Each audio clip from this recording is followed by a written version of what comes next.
Iniintriga ng mga netizen ang naging reaksyon ni It's Showtime host Kim Chu nang ipakilala sa segment na Especially For You ang isa sa mga searchy nito na si Oliver Mueller.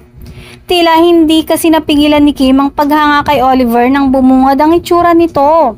In fact, pati ang co-host niyang si Vice Ganda ay napansin ang reaksyon niya. Nung lumabas, parang sabi niya, pwedeng back to back kami ni Michelle D dito, say ng komedyante. Hindi rin naman nagpahuli ang mga netizen sa pagbibigay ng komento, lalo na nang mag-post si Paula Avellino ng 2 beses sa Instagram nito. Matatandaan kasing nakita ng chemistry sina Paula at Kim simula nung gumanap sila sa TV series na Linlang.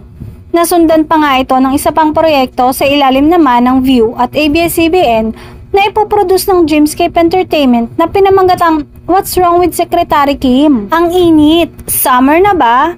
Saad ni Paulo sa video na ibinahagi niya kung saan makikitang nakasakay siya sa motor. May attorney na naman pong nakapaligid sa prinsesa. Gustong mabugbog ni Victor. Komento ng netizen. May kilig factor din yung attorney at si Kim. Bagay din sila kasi gwapo din, magkamukha ni Piolo Pascual din. Saan punta mo, Pao? Sa Showtime? Tapos na It's Showtime. Susunduin na si Kimi. Baka maunahan pa ng lawyer na taga Cebu. Kinilig si Miss Kimi kay Attorney Oliver ng Opon Cebu, parehong Bisaya.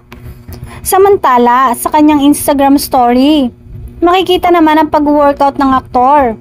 Partida, kakadislocate lang ng shoulder ko. Aniya. Say tuloy ng isang netizen sa X. Bakit parang pare-pareho tayo naiisip sa biglaang pag-reels at pag-story ni Pau?